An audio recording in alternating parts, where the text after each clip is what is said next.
नमस्कार क्रिकेट प्रेमींनो, मित्रमैत्रिणींनो, कसे आहात तुम्ही सगळे? मी मजेत आहे.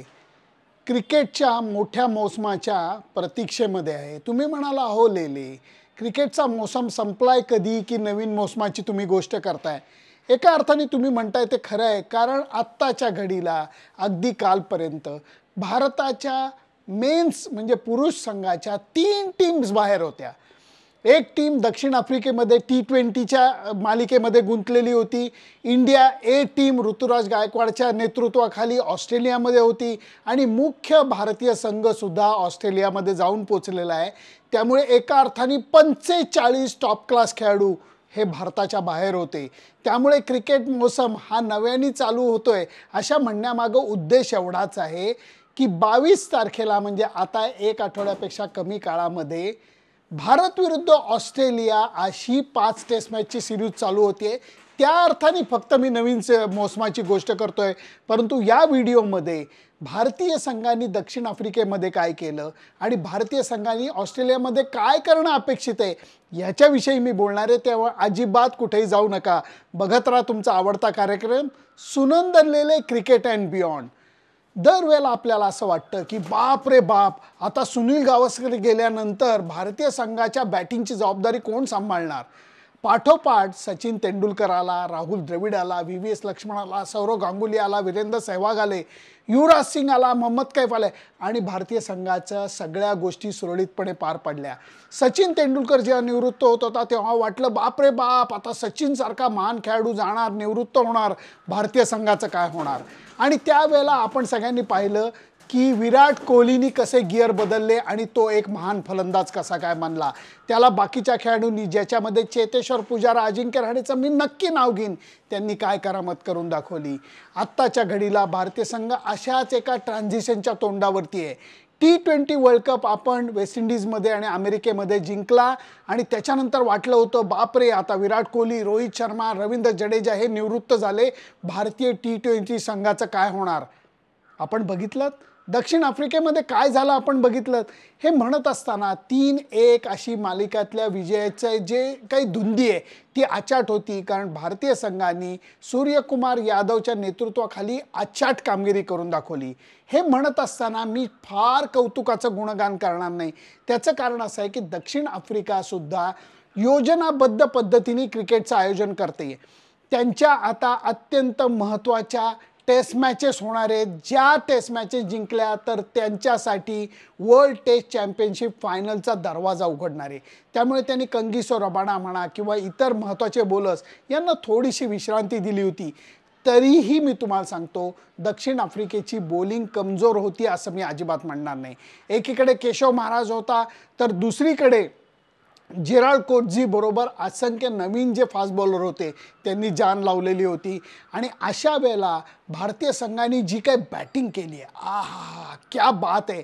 4 सामने झाले आणि याच्यामध्ये 4 शतकांची नोंद झालेली आहे. तुम्ही लक्षात घ्या, संजू सॅमसननी 2 शतकं केली आणि तिलक वर्मानी 2 शतकं केली. शेवटच्या सामन्यामध्ये दोघांनी एका वेळेला शतक केलं. अहो, T20 सामन्यामध्ये शतक होणं हेच दुरापास्त वाटायचं. आता T20 सामन्यामध्ये एका मॅचमध्ये दोघांनी शतकं केली. आहा क्या बात आहे. आणि हे करत असताना दोघांनी केलेली बॅटिंग, धुव्वाधार फटकेबाजी, हे बघताना अचंबित व्हायला होत होतं, कारण त्यांनी षटकारांचा पाऊस पाडला. हे म्हणत असताना माझा थोडासा अनुभव असं सांगतो की दक्षिण आफ्रिकेतलं हे जे जोहान्सबर्गचं वॉन्डरर्स मैदान आहे, या मैदानावरती अशा चमत्कारिक धावा होताना आपल्याला बघायला मिळालेलं आहे. हे तेच ग्राउंड आहे जिथं दक्षिण आफ्रिका विरुद्ध ऑस्ट्रेलियाचा महान वन डे सामना झालेला होता, जेव्हा 400 पेक्षा जास्त धावांचा डोंगर पाठलाग करून दक्षिण आफ्रिकन संघाने पार करून दाखवलेला होता. त्यामुळे या ग्राउंडवरती नॉर्मली बॉल मारलेला असा जातो, म्हणजे सुरुवातीला वर जातो मग खाली उतरतो. या ग्राउंडवरती तो असाच जातो, मारलेला बॉल बाहेरच जातो. त्यामुळे या ग्राउंडचं काय म्हणतात तसं साईजही छोटा आहे आणि याचं काहीतरी गंमत, ते कदाचित जोहान्सबर्ग हाय अल्टिट्यूडला आहे म्हणून का काय मला माहीत नाही. त्यामुळे या ग्राउंडवरती मारलेला फटका बाहेर जातो. ग्राउंड छोटा असल्यामुळे बाउंड्रीजही भरपूर जातात. या सगळ्या गोष्टी या ग्राउंडवरती मी असंख्य वेळा अनुभवलेल्या आहेत. त्यामुळे या ग्राउंडवरती कुठलाही स्कोअर सेफ वाटत नाही. पण भारतीय संघाने 280चा टप्पा पार केल्यानंतर त्याच्या दडपणाखाली दक्षिण आफ्रिकाचा संघ अक्षरशः खचून गेला. ह्याच्याबरोबर या दोन फलंदाजांनी केलेली बॅटिंग ही अफलातून होती. त्याच्याबरोबर बॉलिंगमध्ये सुद्धा रवी बिश्नोई, अर्शदीप सिंग आणि त्याच्याबरोबर वरुणनी केलेली बॉलिंग ही फार सुंदर होती. वरुणच्या बॉलिंगची खासियत अशी आहे की तो वेगळा लेग स्पिनर आहे, फिंगर लेग स्पिनर आहे. तो नॉर्मली लेग स्पिनर हा रिस्ट स्पिनर समजला जातो, तो मनगटाचा वापर करून बॉल वळवतो, परंतु हा बॉलर बोटांचा वापर करून लेग स्पिन टाकतो. एवढाच बॉल बाहेर काढतो, एवढाच बॉल आत आणतो आणि त्यामुळे त्याचा बॉल पिक करणं आत येणारे का बाहेर जाणारे कळत नाही. त्यामुळे वरुणनी एका मॅचमध्ये 5 विकेटसुद्धा काढून दाखवल्या. तो सामना आपण हारलो, पण त्याच्या बॉलिंगमधली एक वेगळी चमक ही आपल्याला बघायला मिळाली. रवी बिश्नोई, अर्शदीप सिंग दोघांनी सातत्य दाखवलं. हे म्हणत असताना शेवटची कॉमेंट मी इतकंच करेन, सूर्यकुमार यादवनी एक फार मोठं स्टेटमेंट केलं आहे. तो म्हणला मला चांगलं कॅप्टन नाही, मला चांगलं लीडर बनायचं आहे. ही गोष्ट जर का सूर्यकुमारच्या मनात असली तर अजून काय पाहिजे. त्याचं कारण T20चा संघ त्याच्या हातामध्ये सुरक्षित आहे असं म्हणायला हरकत नाही. त्याचं कारण हा खेळाडू स्वतः आनंदी चेहऱ्याने खेळतो, दुसऱ्यांना आनंदी चेहऱ्याने खेळून देतो. हीच गोष्ट महत्त्वाची वाटते. हे म्हणत असताना गंमत काय बघा, मुंबई इंडियन्सच्या टीममध्ये पहिल्यांदा रोहित शर्मा भारताचा कॅप्टन होता, त्यांनी हार्दिक पंड्याच्या हाती कॅप्टनशिप दिली.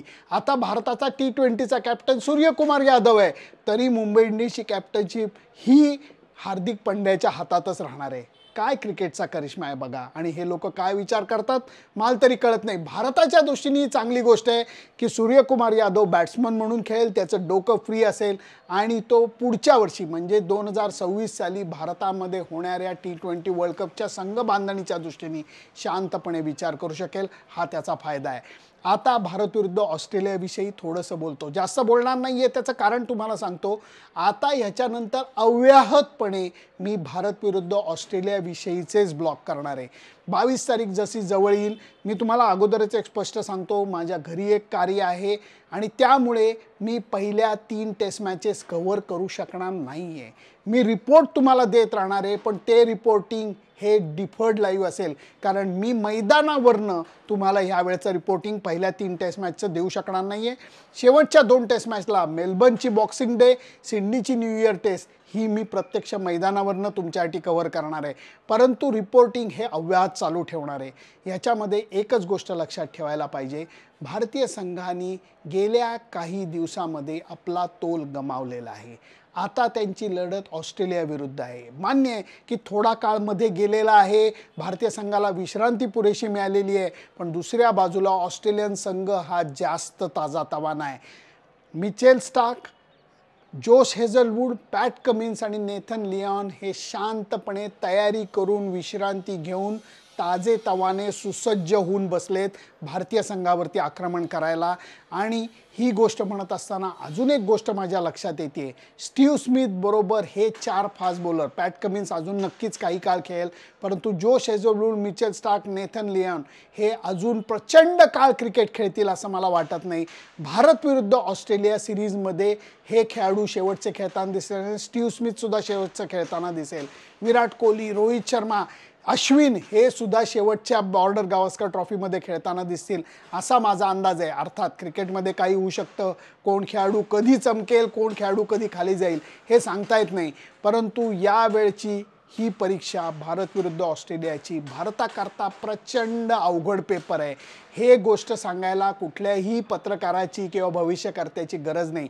ऑलरेडी ऑस्ट्रेलियन संघ गेल्या 2 मालिकेमध्ये पराभूत झालेला असताना त्यांच्या नाकाला चांगल्याच मिरच्या झोंबल्या आहेत आणि ह्या वेळेला कसंही करून भारतीय संघाला हरवण्यासाठी सर्व तयारी ते करून बसलेले आहेत। एकीकडे ऑस्ट्रेलियाचं मनोधैर्य उंचीवरती आहे, विश्रांती घेऊन ते ताजेतवाने आहेत। दुसरीकडे भारतीय संघाचं मनोधैर्य खालती आहे आणि पुरेशी विश्रांती झाली आहे असं म्हणायला आता हरकत नाही। त्यातनंही रोहित शर्माचं सुद्धा ऑस्ट्रेलियाला जाणं हे पक्क होतं आहे, कारण त्याला दुसरं मूल झालेलं आहे, पुत्ररत्न त्याला झालेलं आहे। त्याच्याबद्दल रोहितचं अभिनंदन, ऋतिकाचं सुद्धा अभिनंदन। पण या सगळ्यातनं मानसिकदृष्ट्या फ्री होऊन आता नव्यानं बाप झालेला रोहित शर्मा हा ऑस्ट्रेलियाला जाऊ शकतो आणि खेळू शकतो, परंतु जाणं आणि खेळणं आणि ऑस्ट्रेलियाविरुद्ध खेळणं हे खूप अवघड असतं। त्याची उदाहरणं काय असतात, कसे हे लोक मेंटल गेम करतात, या सगळ्या गोष्टींविषयी मी पुढच्या ब्लॉगमध्ये तुमच्याशी नक्कीच बोलणार आहे। परंतु या वेळेला मी एकाच गोष्टी तुम्हाला फक्त आठवण करून देतो, ते म्हणजे मला चेतेश्वर पुजाराची प्रचंड आठवण येते।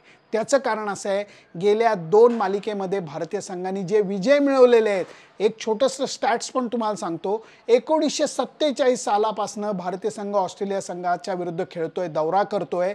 पहिला विजय आपल्याला ऑस्ट्रेलियात जाऊन 1977 साली मिळाला।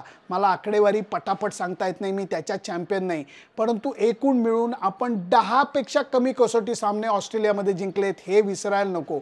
अजरामर काही विजय मी डोळ्यांनी बघितले, तो ॲडलेडचा विजय असू देत, तो पर्थचा विजय असू देत, 18 सालचे 2 विजय असू देत। गेल्या फक्त टूरला कोणालाच पॅन्डेमिकमुळे जायची परवानगी नव्हती, त्यामुळे मी ते मिस केलं, अगदी हळहळलो मी। परंतु या 9 कसोटी विजयांपैकी 4 कसोटी विजय हे तर गेल्या 2 मालिकेमध्ये आलेले आहेत। याचा अर्थ एवढाच आहे, ऑस्ट्रेलियामध्ये जाऊन ऑस्ट्रेलियाला कसोटी सामन्यात हरवणं ही खूप मोठी अवघड कामगिरी असते, जी भारतीय संघाने करून दाखवली आहे। यावेळेला भारतीय संघाकडनं अपेक्षा थोड्याशा कमी असणार आहेत। त्याचं कारण गेल्या काही कसोटी सामन्यामधला भारतीय संघाचा खेळ हा अत्यंत सुमार झालेला होता, हे आपल्या सगळ्यांना माहिती आहे। त्यामुळे आता ऑस्ट्रेलिया सिरीजमध्ये काय होणार, पहिल्या टेस्ट मॅचमध्ये काय होणार, याचं आता जे वार्तांकन मी चालू करणार आहे ते अव्याहतपणे चालू राहणार आहे। तुमच्या सगळ्यांच्या प्रतिसादाची मला अपेक्षा आहे, त्यामुळे तुमची मतं काय आहेत, जशी मला आठवण येते चेतेश्वर पुजाराची, अजिंक्य रहाणेची, तशी तुम्हाला सुद्धा येते आहे का? कारण चेतेश्वर पुजारांनी गेल्या कसोटी मालिकेमध्ये 1000च्या आसपासचे चेंडू स्वतः खेळले होते।